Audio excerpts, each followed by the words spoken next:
What's going on, my little piglets? It's your BFF Pork Chop here, and I'm coming at you with another installment, entry number 24 of the June Vlog Challenge. So, forgot to turn my car on. Happy National, actually, it's Summer Solstice Day. It's Summer Solstice Day, so it is the longest day with the sun of the year. So, I actually enjoy a winter solstice better. But that's just me because it's a longer nights. But yeah, it's 9 o'clock and it's still a little bit of sunshine right now. We're getting close to the the dusk type of situation. But yeah, so there you go. So happy summer solstice day.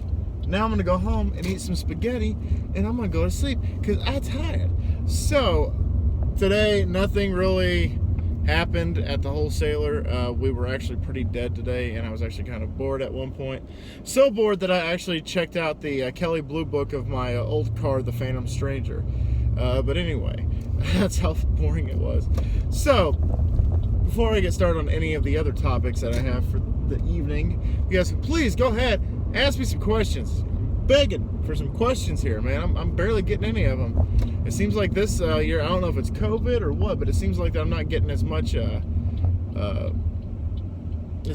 collaboration, as much participation than I usually do for the June Vlog Challenges. But if you guys can give me just a series of questions, you can ask as many questions as you want. Please just give me some questions because I need to fill some of this time. And in all honesty, I greatly appreciate some inputs. So, thank you in advance. Thank you for the questions. I'm calling out Trontasia, Michael 33R, Dodger Blue 88, Steven actually has commented twice now, and Steven, I will get to that topic when I make my cowboy videos about Jerry Jones getting called out by one of the players. So that should be an interesting take. But yeah, there's nothing really interesting going on right now. So I guess we're officially getting a baseball season, which is cool. But it's kind of an asterisk, even though I'd never thought I'd hear myself say that. It's kind of an asterisk because it's only 60 games, and you're not going to be able to play, ridiculous teams. Like, you're not going to have like the let's say the New York Mets playing, a team down in Texas or Florida or whatever. You get to play your division and the opposite division. So the NL South gets to play the AL South, and then you have to play everybody in your division as well. So that's how that's going. And so they're saying that if they're gonna play the Dodgers and the Astros, then to make this, you should make every series that these two teams play in Los Angeles, because of what the Astros did and the cheating scandal and all this and that, kind of screwing the Dodgers over and getting a championship, which I was actually rooting for the Dodgers in that instance and not the Astros because I'm a Rangers fan. So do with that what you will. And yeah, so why not? It was really interesting. Other story that I heard about the whole Bubba Wallace thing. I'm talking about NASCAR 2 days in a row. So that's how slow the news day is, because I'm actually talking about NASCAR. Nothing against NASCAR. It's just it's never been one of my focal points when it comes to sports. But Bubba Wallace was never in his garage at all. I guess somebody within the organization of NASCAR found the noose in his garage, but due to COVID, legally by rules, they could not be in their garages. So Bubba Wallace didn't even see it until after the fact. If you guys lost, a little bit of a thing, sorry about that. My phone was telling me it's dying because I forgot my charger like a noob tonight. So yeah, the investigation was that there was no foul play, that nobody kind of snuck in and they did this and that. The one thing that did irritate me though is, NASCAR is here like talking about, oh well, luckily it was kind of a hoax. There wasn't a noose. It wasn't anything bad. It wasn't anything with malintent. It was just a pulley for the garage door to open and close. Now, making it to a noose might not have been the best option, but maybe they can put their finger through it and they can pull it easier. I don't know. I couldn't tell you why they did what they did. Maybe they thought it looked cool. But then you got these figureheads like Wilbon and Janelle Hill talking crap. It's like, oh, well, guess what? NASCAR's had a history of being racist. Just this and that. Just digging up the past, just talking about irrelevant crap. When the topic of discussion that they should be having is how lucky NASCAR is to not have one of their drivers or one of their pit crew members or anything of that sort have malintent by putting a noose inside of a garage.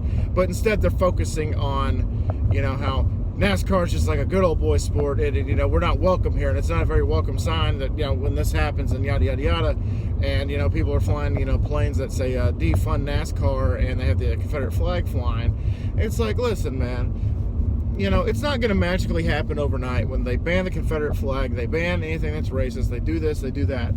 There's going to be a war. There's going to be a fight between those that are ignorant and those that want to actually enjoy the sport. Now, the ignorant ones are the ones flying the flag and, amplifying the whole news story. Apparently, a son of one of the drivers took to social media or something like that said, this is a sport that I've been watching for 30 years, and somebody like Bubba Wallace is destroying the sport because he's black, pretty much is what they're saying. And how they're going to stop watching NASCAR because there's a black driver now. But NASCAR's kind of had a few African American drivers. Some of them have actually won some races, and that's just something that's once in a blue moon, kind of like somebody that's Asian in the NFL. I can think of one Asian player, and I can't even remember his name. I know he played at Georgia Southern. He's a kicker. That's the only Asian player that I can think of in the NFL. So it's like a rarity. It's something that doesn't happen very often. I think his name is Koo. I think his last name is Koo, K-O-O. Or is it Y-O-O? I can't remember. I think it's Koo.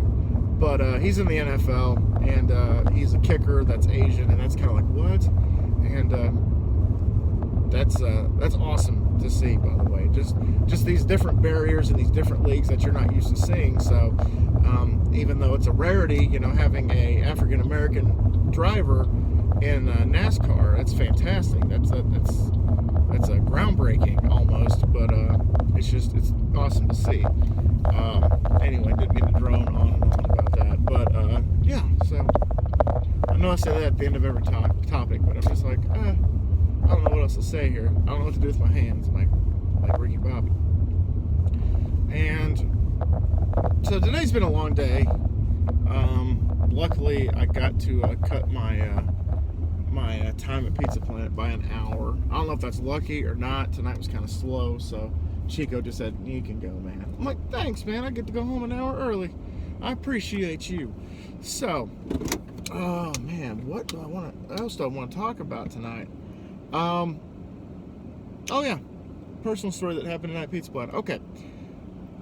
So, I'm not telling people how to do their jobs as a parent, but if somebody could actually implicate this to their child, I know that Rocket, you're having a child soon. I hope everything works out great. Hopefully, I don't know if you've had your child yet or you're going to. I can't remember, but I want you to do me a favor. One of the first things when they're coherent enough, when they understand things, teach them how to tip. Because I delivered to this house in this nice, actually it's the suburbs. It's a really nice part of town. Lower high class, if that makes any sense at all. Like if it's a high class, if it's a high class, This one's kind of at the bottom, but it's still up there. It's still a nice house in a nice neighborhood. I had probably a 12-year-old come up to the door and left me no tip. Didn't leave me a dime.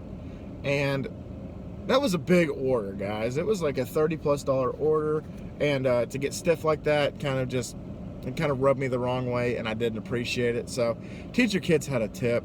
At least 20%. If they're providing a service, you tip. You guys know my rules. You guys know my stance on that.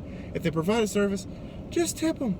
Unless it's kind of like the Walmart curbside or the United Supermarket curbside pickup where they don't allow tips, then you should still tip them anyway, just kind of under the table, kind of hush-hush, because they're providing you a service. They're doing their job, and if they do it well, tip based on performance.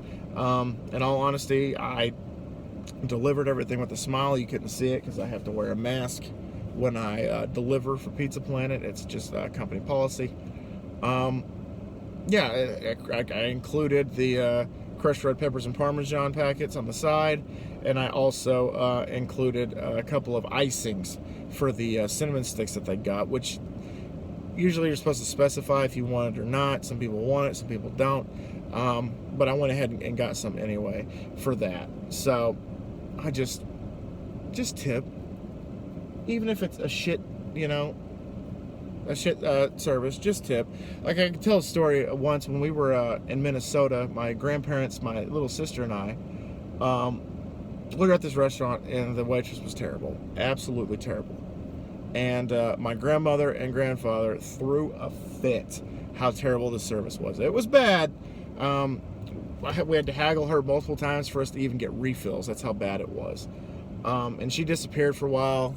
And then as my grandparents were leaving, they're like, we're not going to leave her a tip. She sucked at her job. We're done. We're not going to leave her a tip.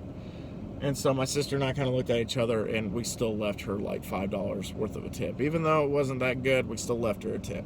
You get tip based on service. That service was terrible, so she got $5 instead of, let's say, probably 10 or more.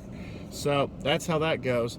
But yeah, just tip. That's all I got to say about that. This is where I really want you guys to send me questions so I can answer them and know what to talk about, because I'm done. This is it, guys. 12.5 minutes of this. But thank y'all so much once again for dropping by. I hope you guys are having a badass June, a badass summer. We are down to the last. After this will be 5 days, and tomorrow is my wife and I's anniversary. I have to work, unfortunately, but it's our last day before we're gonna head out of town Friday night. So you guys are gonna get one of these pretty early in the day, probably about 5 o'clock in the afternoon, which is better than usually when I post these about 10, 11, and even if it's Chris's wedding, I didn't post that till the next freaking day, like at 1 o'clock in the morning, because I was tired, and I was busy dancing and eating and all that good stuff. So anyway, guys, thank y'all so much once again for dropping by, and always remember my little piglets. Colin Pork Chop loves y'all the most. As y'all take it easy, guys, and I'll see y'all next time, which is tomorrow. Please help me wishing my wife and I a happy 3rd wedding anniversary tomorrow. Bye, guys!